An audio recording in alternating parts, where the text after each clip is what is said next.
रही है। वही पुतला ये मतलब मीडिया को जिनको आप बचा रहे हो वो भी कानून नहीं आ रहा है, शांतिपूर्ण तरीके से है यहाँ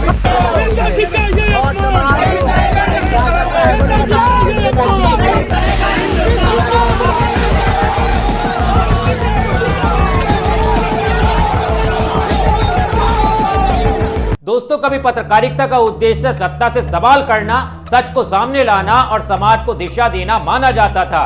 लेकिन आज की मीडिया दुनिया में जब टीआरपी का भूगोल और क्लिकबेट की राजनीति हावी हो जाए, तब खबरें तथ्य नहीं बल्कि कहानी बन जाती हैं। और कहानी भी ऐसी जिसमें किसी की प्रतिष्ठा, किसी वर्ग की भावनाएं और किसी परिवार की इज्जत सबसे बड़ी कीमत बनकर चुकाई जाती है। ऐसा ही कुछ तब हुआ जब देश के बड़े media house India today group ने अपनी कवर स्टोरी में महाभारत के एक प्रसंग को उठाया, गांधारी का श्राप। जिसके बाद समाजवादी पार्टी के कार्यकर्ताओं ने नोएडा से लेकर लखनऊ तक ऐसा हंगामा किया कि जो अब चर्चा का विषय बन गया है। नमस्कार दोस्तों, खबर चौक देख रहे हैं आप और मैं हूं आपके साथ ऋषभ चौहान। दरअसल क्या है पूरा मामला और क्यों उतरे समाजवादी पार्टी के कार्यकर्ता इंडिया टुडे ग्रुप के खिलाफ सड़कों पर, आपको इस वीडियो के अंदर विस्तार से बताऊंगा, इसीलिए वीडियो को अंत तक देखना। दोस्तों, कुछ दिन पहले ही सोशल मीडिया पर एक अफवाह उड़ी जिसकी शुरुआत आज तक जैसे न्यूज चैनल से हुई। खुद अंजना ओम कश्यप ने ऑन स्क्रीन दिग्गज अभिनेता धर्मेंद्र जी के निधन की जानकारी दी, बिना पुष्टि, बिना जानकारी, बिना किसी तथ्य और बिना किसी सत्य के। बस अचानक एक खबर और पूरा माहौल दहशत से भर गया। परिवार तक को सामने आकर बताना पड़ा कि वह बिल्कुल ठीक हैं। सोचिए, किसी इंसान के जिंदा होने पर भी अफवाह फैलाकर खबर बनाई जाती है, क्योंकि आजकल रेस सही खबर देने की नहीं लगी है, टीआरपी में नंबर बनने की लगी है। फिर चाहे वो जैसे भी आए, चाहे टीवी डिबेट्स में मुर्गा लड़ाना हो या नफरत फैलाना हो, पर काम ऐसा करना है जिससे टीआरपी बढ़े, लोगों में विश्वास नहीं।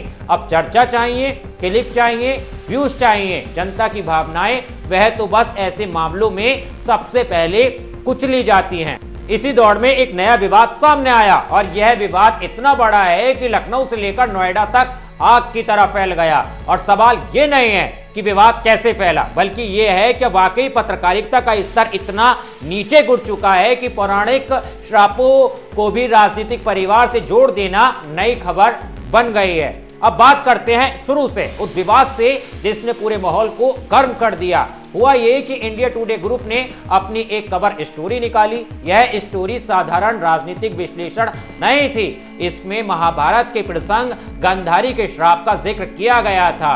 उनके अनुसार जैसे उस श्राप के कारण यदुवंश अपनी लड़ाई में खत्म हो गया, वैसे ही यादव परिवार में भी आपसी खींचतान, नाराजगी और मतभेद दिखाई देते हैं। और फिर उन्होंने एक पौराणिक कथानक को सीधे सीधे मुलायम सिंह यादव के परिवार से जोड़ दिया। अब किसी भी राजनीति दल के समर्थकों को ऐसी तुलना कचोटती है, लेकिन समाजवादी पार्टी के कार्यकर्ताओं ने इसे सीधा अपमान माना। उनका कहना है कि राजनीतिक विश्लेषण अपनी जगह है, लेकिन किसी परिवार को पौराणिक श्राप से जोड़ना, वह भी बिना किसी आधार के, यह पत्रकारिता नहीं बल्कि कहानी गढ़ना है। जैसे ही यह कवर स्टोरी सोशल मीडिया और व्हाट्सएप ग्रुपों में घूमने लगी, वैसे ही बवाल शुरू हो गया। बुधवार को राजधानी लखनऊ के हजरतगंज चौराहे पर सैकड़ों की संख्या में समाजवादी पार्टी के छात्र सभा के कार्यकर्ता इकट्ठा हो गए। लाल गमछे, पोस्टर, नारे, सब कुछ हवा में उड़ रहा था। उनके हाथों में इंडिया टुडे ग्रुप की पत्रिका थी, जिसे उन्होंने मंच की तरह बने चौराहे पर ही जला दिया। भीड़ पूरी तरह गुस्से में थी और नारों में साफ सुनाई दे रहा था कि यह कैसी पत्रकारिता है, यह अपमान बर्दाश्त नहीं किया जाएगा। महाभारत को राजनीति से क्यों जोड़ते हो? भीड़ बढ़ती गई और पुलिस ने घेराव करना शुरू किया। प्रदर्शनकारियों को रोकने की कोशिश की, लेकिन माहौल गर्म था।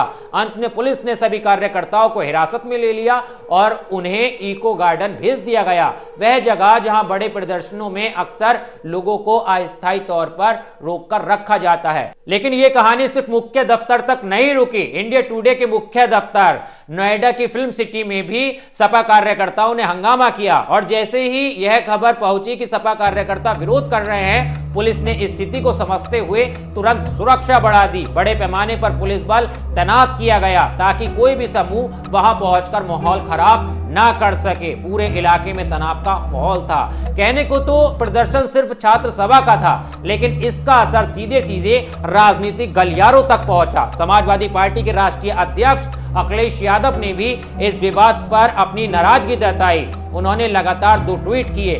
भले ही उस ट्वीट्स की सही भाषा बाहर ना आई हो, लेकिन यह साफ था कि उन्होंने अपने कार्यकर्ताओं का समर्थन किया और इस तुलना को गलत माना। अब सवाल यह उठता है कि इंडिया टुडे ने जो तुलना की वह पत्रकारिता थी या फिर यह बस एक सनसनीखेज कहानी थी जिसे पढ़कर लोग बोले वाह साहब क्या लिख दिया है। लेकिन क्या जनता ऐसे भाव वाले लेख चाहती है या जनता को सही और साफ जानकारी चाहिए? पत्रकारीय जगत में यह बात पहले भी उठ चुकी है कि मीडिया टीआरपी के लिए कई बार सीमाएं पार कर जाता है। धर्मेंद्र जी की फर्जी मौत की खबर इसका ताजा उदाहरण है। जब बड़े बड़े प्लेटफॉर्म और पेज बिना जांचे परखे पोस्ट कर देते हैं कि फला अभिनेता की मौत हो गई है, तो जनता फिर किस पर भरोसा करे? परिवार तक को खुद आकर बताना पड़ता है कि सब कुछ ठीक है, मेरे पति मेरे पिता स्वस्थ हैं, उन्हें कुछ भी नहीं हुआ है। तो फिर क्या ये मजाक चल रहा है या पत्रकारिता आज जनता जो है वो समझ नहीं पा रही है? और इसी अव्यवस्था में जब इंडिया टुडे जैसी बड़ी संस्था महाभारत के श्राप को आधुनिक राजनीति से जोड़ देती है, तब यही सवाल उठता है, क्या अब खबरें लिखने से ज्यादा कल्पनाएं लिखी जाने लगी हैं? जब इंडिया टुडे की विवादित स्टोरी पर बवाल मचा तो सोशल मीडिया पर एक और सवाल तेजी से उभरा। क्या मीडिया सत्ता से कठिन सवाल पूछने की बजाय विपक्ष और पौराणिक व्यंग बनाने में व्यस्त हो गया है? आज सोशल मीडिया पर सबसे ज्यादा उठने वाला आरोप यही है कि मुख्य धारा मीडिया सत्ता से असली सवाल पूछना नहीं चाहती, सवाल पूछते ही नहीं है। सोशल मीडिया पर लोग अक्सर तंज कसते रहते हैं। अब राजनीति में श्राप वरदान भी जोड़ दिए जाएंगे। कल को कोई कह देगा कि फला पार्टी लंका दहन कर रही है, इतिहास खत्म, भूगोल खत्म, सीधे महाभारत में चले जाते हैं। इससे बड़ी बात यह है कि ऐसी स्टोरी सिर्फ एक परिवार का अपमान करती है, बल्कि पत्रकारिता की उस प्रतिष्ठा को चोट पहुंचाती है जो दशकों से बनी हुई है। जनता मानती है कि मीडिया सच बताएगा, लेकिन अगर मीडिया ही कहानी गढ़ने लगे तो जनता सच कहाँ ढूंढे? अब सबसे बड़ा सवाल यही है, क्या इंडिया टुडे जैसी बड़ी संस्थाओं को महाभारत के श्राप को राजनीतिक परिवार से जोड़ना चाहिए था? क्या यह पत्रकारिता है या फिर कल्पना को खबर का रूप देना?